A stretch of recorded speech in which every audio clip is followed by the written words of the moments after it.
I was at shul this morning, and there was someone who I didn't recognize, someone from out of town, and he got an aliyah, and they called him up, and probably, I don't know, maybe early 60s, kind of white in his beard, and his name for the aliyah was Tzvi Elimelech. And I'm thinking to myself, Tzvi Elimelech, that's the name of the Bnei Yissaschar. So I'm kind of waiting patiently for. So those of it. Actually, the last time we met was at Yitzi's house, and I was giving over a Torah from the Bnei Yissaschar. If you remember the permutations of the Yud Kei Vav Kei, that was from the Bnei Yissaschar. So anyway, I was excited to ask him because I figured if Tzvi Elimelech, good chance that he's a descendant of the Bnei Yissaschar. So as he's walking back from the Aliyah, I said, "Are you a descendant of the Bnei Yissaschar?" And he said to me, "No. But I was named after him." I was like, "Oh, okay. There we go. We're back in the game." Temporary setback, but back in. And then he told me that he was related to the Luzhover Rebbe, and who is a descendant of the Bnei Yissaschar. And anyway, so we just had this brief exchange. And then after davening, he came up to me and he said, "Do you want to hear a teaching from the Bnei Yissaschar?" And I said, "Yeah, sure." So this is what he told me. So remember, the Bnei Yissaschar, the specialty of that book, of that sefer, is that it's going month by month through the calendar year, and it's describing the nature, the personality of the time of the month, and also trying to explain. Remember, there's in God's holiest name, Yud Kei Vav Kei, there's 12 different permutations. It's called Serufim in Hebrew, and each month has a different combination, different permutation, and that's sort of like the spiritual DNA, the spiritual signature, so to speak, of what the nature of that month is. And remember, time itself has no power, only God has power. But you have to understand that and appreciate and love, actually, just actively love the fact that Torah's view of time is very different from the science's view of time. Science's view of time is that one moment is not different from any other. It's all basically the same. Whereas the Torah view of time is that some moments are much holier than other moments. Pesach night is more holy than Wednesday afternoon. It just is. And month to month, the time itself has a personality. And again, it doesn't have a power, but it does have a personality. So if you're driving through Rome is going to be different than if you're driving through San Francisco, or if you're driving through Austin, Texas. And if you really learn about the times, your life is going to be richer. It just is. So the Bnei Yissaschar is that book that you can learn and get this level of sensitivity and all the rest. So anyway, so he says something that I never heard before, which is that one of the names of Hashem is spelled Aleph Daled Nun Yud, and that's actually pronounced Adonai. In fact, but it's not Yud Kei Vav Kei. And really it stands for God Master of this dimension that we inhabit. In fact, the exact same spelling of that word would be pronounced in modern Hebrew Adoni, which means my master. And people would use Adoni in modern Hebrew, meaning sir. So it's a kind of a formal kind of thing like that. But it's actually a name of Hashem as well. And what he points out, what the Bnei Yissaschar points out, is that if you fully spell out each of the letters in this name of Hashem, so for instance, it begins with the letter Aleph. So Aleph is spelled Aleph Lamed Fe, right? So, and then you would get to the next letter, Nun, and you'd spell out Nun. And then you'd spell out all the letters. There are 12 letters total. So that's very cool because there are 12 months. Now what he wants to do is assign each of the letters to each of the months. So Aleph, what's the first month of the year? It's Nisan. So if you assign Aleph to Nisan, and then you can continue down. For Tammuz and Av, it would be, if you kind of flesh out the spelling of this name of Hashem, for Tammuz, it would be the letter Daled, and for Av, it would be the letter Lamed. So, these 2 months contain the 3 weeks, Tammuz and Av, and it spells the word Dal, which means basically pour. Okay, so that makes sense, because spiritually speaking, Tammuz and Av are spiritually challenging months. But now here comes the teaching. This is the end of the teaching now. Now we're up to this letter Daled in Hashem's name. It's, remember, Adoni, or, so sometimes you'll hear pronounced Adnus in a shir, if they don't want to actually pronounce the name of Hashem. So you have, so now we're up to the end of the letter Daled is going to correspond with the month of Elul. Okay, so we have Daled for Tammuz, Lamed for Av, and now when we get to Elul, we're going to complete the spelling of the letter Daled, and it's going to be the letter Taf. Now Daled actually means a door or an opening, and that's the end of the teaching. In other words, it's a little bit hard in Tammuz and Av, but when you get to Elul, it's the opening of an expanse. And that's what the Bnei Yissaschar says. Very, very interesting idea to imagine that right now we're standing in front of an open door. That's what the Bnei Yissaschar just did, was gave us a time-space visual and situated us where we are right now on a soul level in terms of the calendar, in terms of our lives. We're in front of an open door. And what's on the other side of the open door? The new year. And not just the new year, something that hasn't been created yet. That's the amazing thing, and that is the great challenge of this time. And I think I may have gone into it a little bit, but I know I'll probably end up saying this on Yom Kippur, but I can't not say it right now. Each of the months has a letter. Now, not learned out the way I just did it, because that was a very far out esoteric Hasidic kind of like methodology that you just heard. I was unfamiliar with that, but that in itself is just, everyone's richer for having heard that, or that's how I feel about having heard that. But there's also just the standard, each month has a letter assigned to it, just from the Aleph base. And that's working from a completely different paradigm, by the way. And the letter for the month of Elul is the letter Yud. Now, I'm going to get back to this idea of the open door, that it's an open door right now. But an open door, like, did you ever hear this imagery before? A staircase to nowhere? How about like an open door to oblivion? Right? Because what the door is open to doesn't exist yet. It doesn't exist yet because it hasn't been created yet.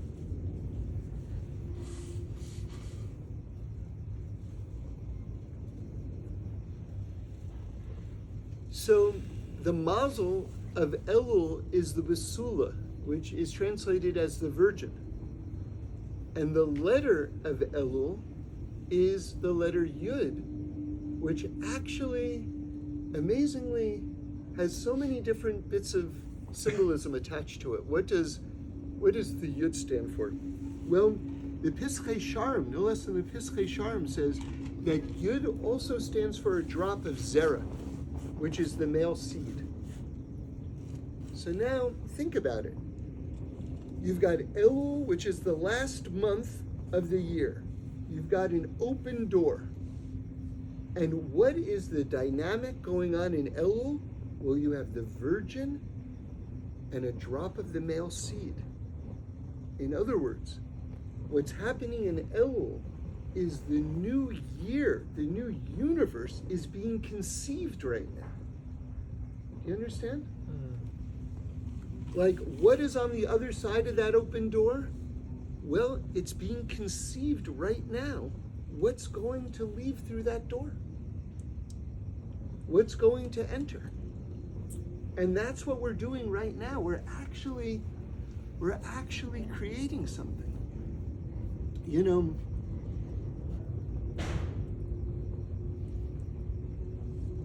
I think probably everyone heard this idea, but if you haven't heard this idea, and I don't know where you all are at in life, but I see there's some people here who probably aren't married yet. So, you know, if you haven't heard this already, you're eventually going to hear it. So you might as well hear it from me right now, which is that when it comes time to conceive a child and you're in the act of conception, that at that moment, your thoughts have to be really, really high. Because at that moment, so to speak, you're shopping for a soul. I mean, I'm kind of putting it in a colloquial way. But at that moment, you're really concentrating on what is the nature of the soul that I want to bring down. And I was just learning, actually, it's actually a Gemara. It's two Gemaras, actually. It's a Gemara in Nida, and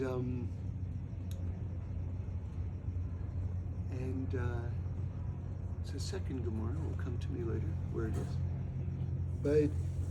But the idea is like this. At the moment of conception, and this is actually an argument between Antoninus and Rebbe, Rabbeinu HaKodesh, who codified the Mishnah. And he was best friends with Antoninus, who it's a little bit unclear who he was, but he was a very, very great person, very high level in Rome, perhaps even Caesar. He may have even have been Caesar, like the head of Rome. Or he was someone else, but whoever he was, Marco Aurelius is one of the names that's attached to him, who wrote a book of great philosophy that's still studied to this day. So he was a very great man in Rome, and perhaps the leader of Rome. And he was Rebbe's best friend. And the Gemara says in Avodah Zorah that they actually had a secret underground tunnel connecting their two houses. Okay? And not only that, but they kept it hidden from the public that they would meet with each other, and they would discuss great questions of philosophy with each other. And a lot of their conversations are recorded in the Gemara, like the one I'm about to tell you in a moment. But in Avodah Zorah, it says something totally wild, which is that they would have a guard, and this guard would be someone who was sentenced to death, okay? And he would escort one of them to the other's house, and after he finished escorting them, he would be killed so that he couldn't be witness to the fact that this meeting was taking place. And then they would say, well, then who would lead them back? So I'm a little bit unsure about this because I haven't looked at it in a moment, but it's going to lead to the following teaching, that everyone who is mentioned by name in the Gemara had the ability to resurrect the dead. So it says it right, I believe it's like 5a, 8a, right around there in Avodah Zorah. You can see it with your own eyes. That everyone mentioned, or at least the Tanaim mentioned in the Gemara, knew how to resurrect the dead. Isn't that amazing? It's like amazing. It's amazing. So anyway, what was this debate that they had? They wanted to know, when did the soul enter the child. So Antonina says that the soul enters the child at the moment of conception. And now this other Gemara says that at the moment of conception, the kochos ruchani attached to the male seed would be brought up by this angel called Lila, which means nighttime, because that's the best time to conceive is nighttime. Although the Maharal says it's called nighttime because inside the womb it's always nighttime. Wild. That's wild, right? So, like, is it talking about the inside of the womb where it's always nighttime, or is it talking about astrological? Like, so the and now this is the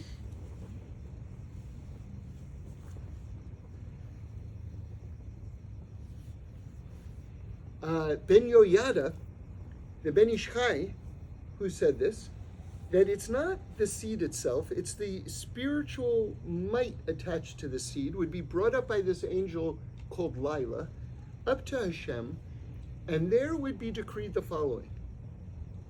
Is this child going to be rich or poor? Is he going to be smart or simple? Is he going to be strong or weak? But the rabbis point out the one thing that isn't decided about the child, this is where the child's mazel happens, is he going to be righteous or wicked? And that's where you get Kol b'dei shamayim chutz miras Hashem. Everything is in the hands of heaven, again, except the fear of heaven. Right? So whatever your circumstances, it was never decreed upon you whether you should be righteous or whether you should be wicked. That is in your hands. The circumstances of your life may have been ordained to a certain extent, but not how you decide to react to them and use them. And by the way, you should know that a person has the ability to change their mazel. You can change your mazel through prayer or through a really big mitzvah. It's not a small one. It's got to be a big one. But through a big mitzvah or through prayer, one can change their mazel. Anyway, so according to Antoninus, the soul enters the child at the moment of conception, and that's why at that moment, since the child is basically being made for who he is, the thoughts of the parents who are in the act of conception have to be like really, really hot, because you're basically creating the child at that moment. Rebbe said otherwise. Rebbe said, no, it's 40 days after the child is made. That's when there's a kli, because before then there's no kli. That's when there's a kli, which is this fetus, and then that's when the soul enters. So there's the debate.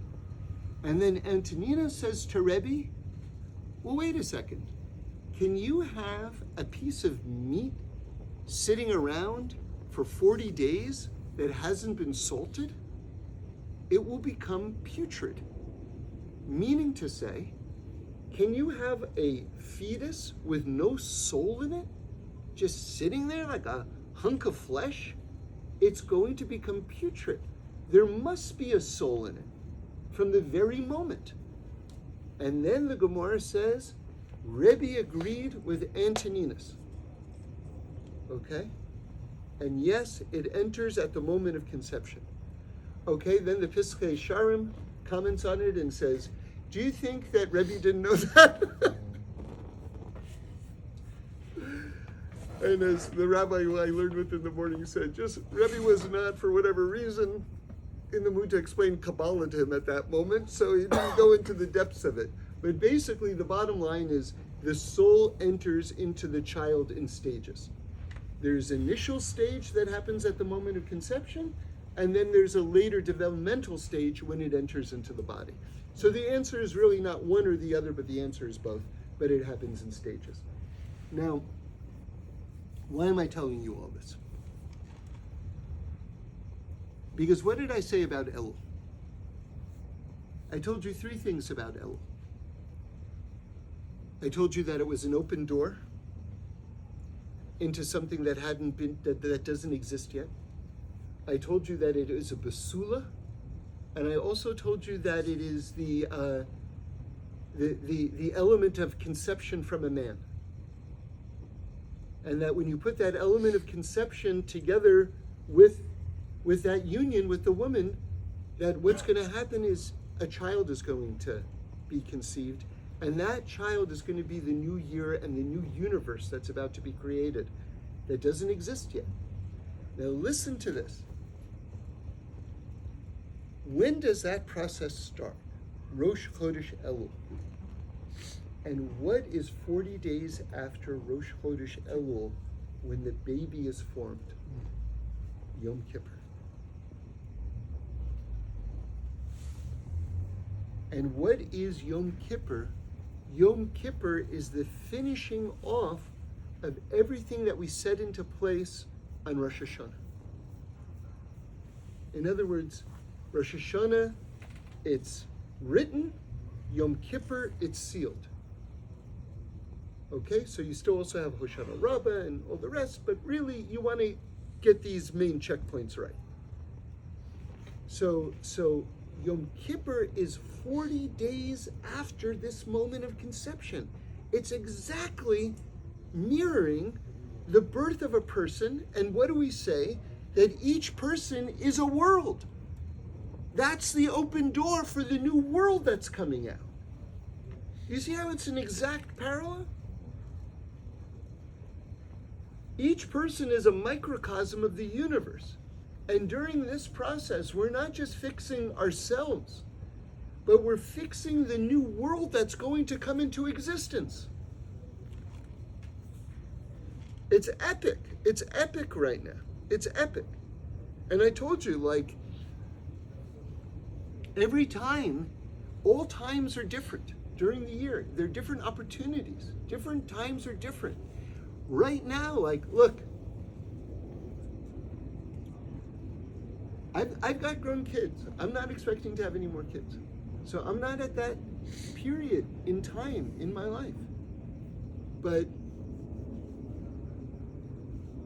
there was a time when I was in that period of time in my life. And this is the period in the year, which is that period in the time in our lives. We are conceiving right now.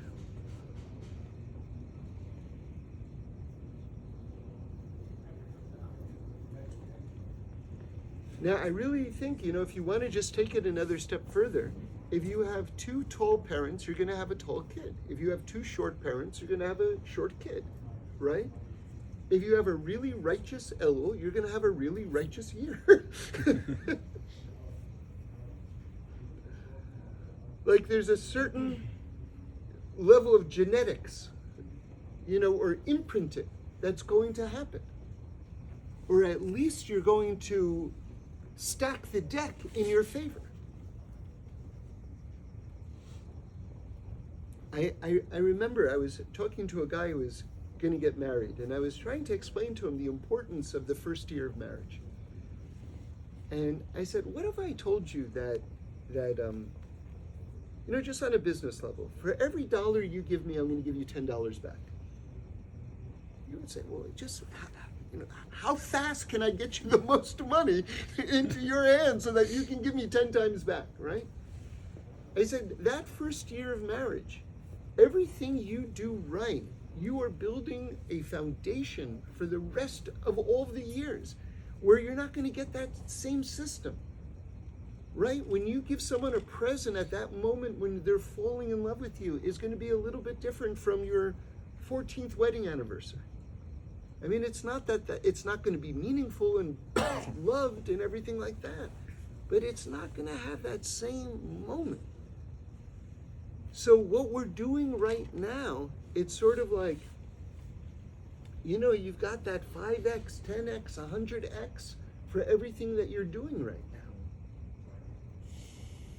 now. And that's what I'm saying, that you have to be sensitive to the times, right? So that's the time we're in right now.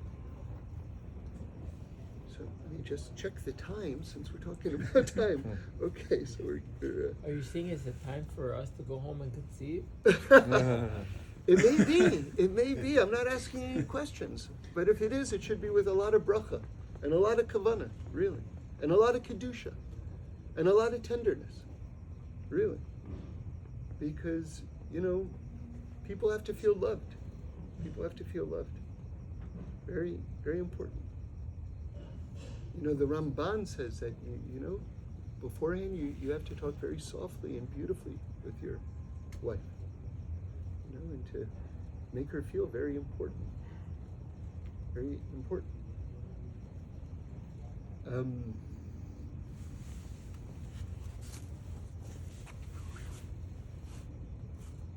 So, should we do a little bit more? Yeah. Take it off. Yeah, for So, sure. in this week's Parsha, it talks about when you go out to war and you capture the beautiful woman. And normally speaking,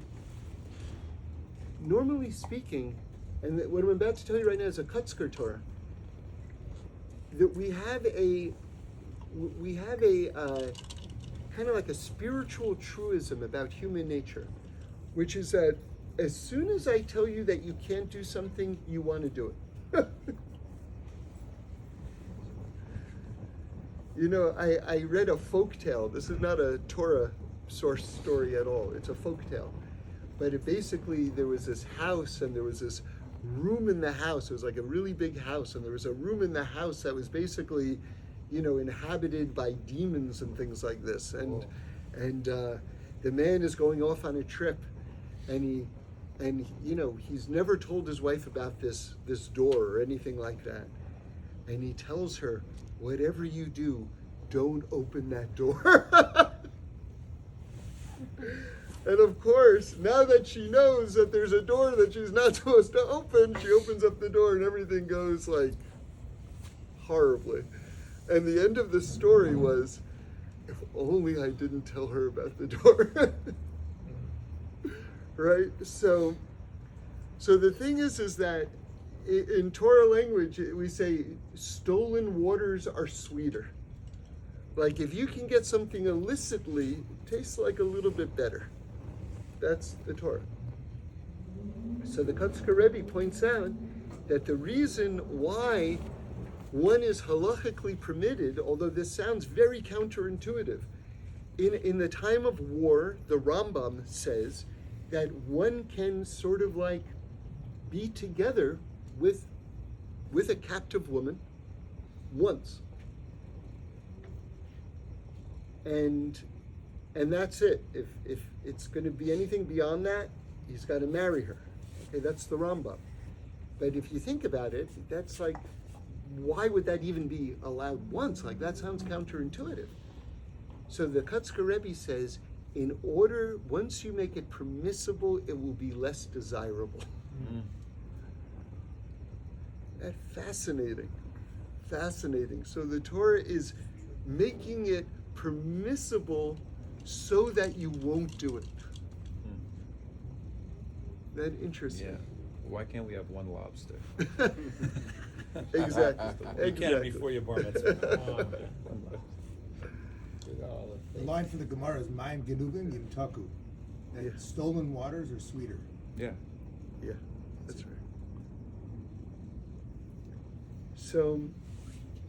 So the idea is like this, and here's maybe, we talked a lot of kind of general stuff, but let me just make it real for us right now in terms of our Elul, in terms of our spiritual work right now.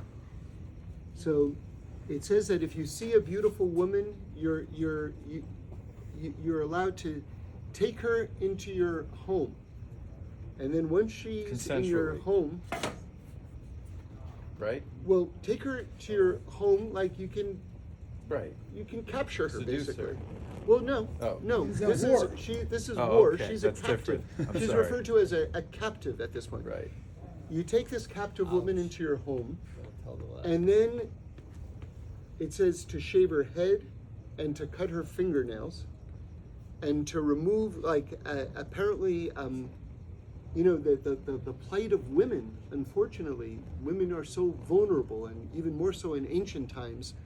And one of the practices in wartime would be that the women in the battlefield, in the villages that would be invaded, would dress up very beautifully, because basically the idea was, if your side won, then that's fine. But if your side lost, better to be taken as a wife than to be killed on the spot. So there was an incentive to beautify yourself. Sadly. So to remove her beautiful garment, meaning not that she's naked, but that the garment is off, the additional beauty. The head is shaved, the nails are cut. And then it says, let her grieve over her father and mother and cry for a month. And then at the end of that process, if you're still drawn to her, then you can marry her. Because at that point, it's not going to be lust-driven. You've actually, at that point... Your first time is then or at the beginning? So, at the beginning. But theoretically, you didn't have to do that at all. It certainly was not a commandment. There was just a leniency if you couldn't contain yourself. Lobster time. Okay, so now let me just interpret it, give you my interpretation of that process, and we'll stop. What does it mean if you capture a beautiful woman, like who's at the time of war? That means that there's something that you're at war against in your own life, some activity that you don't want to be doing. You want to stop doing a certain thing, and you're actually able to defeat it. But then what does it say? You bring her into your home. Because how many of us have stopped certain behaviors, but they still live inside of us in our home? Right? I think one of the big things that I tried to work on over the course of my life was, once I stopped doing certain things, not to fondly remember those things that I stopped doing.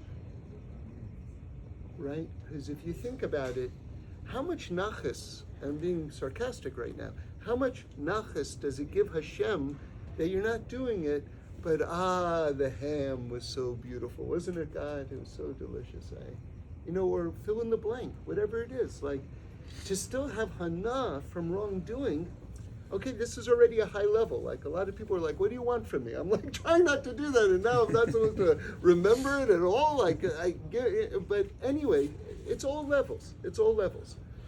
So the idea is the beautiful captive is living inside of you. But how do you not enjoy that? The memory of that.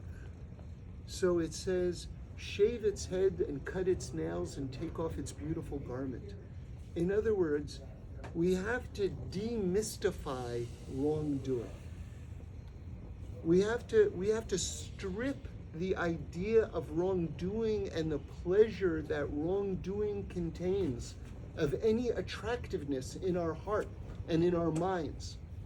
We have to see wrongdoing as wrongdoing and to stay away from it and not for it to have any appeal to us whatsoever.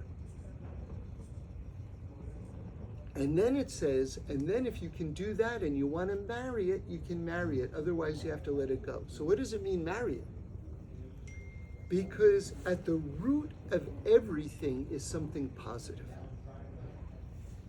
David HaMelech says about God that I lust for you, God.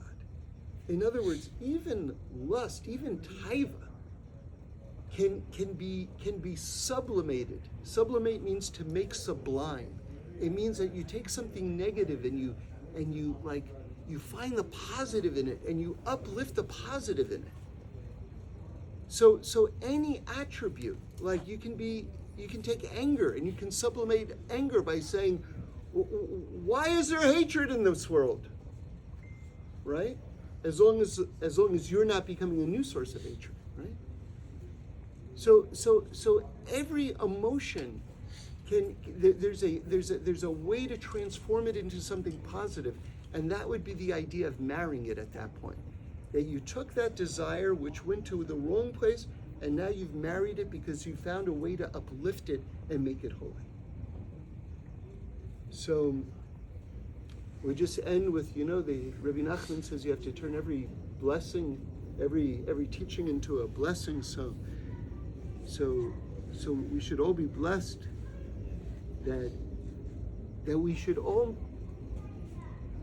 parent the most beautiful year in the world, right? And that this most special time that's happening right now, we should use it so beautifully, and to take any wrongdoing that we're doing, or any memory or any pleasure from any wrongdoing that we've ever done, and just to turn it into pure holy connection and love for God.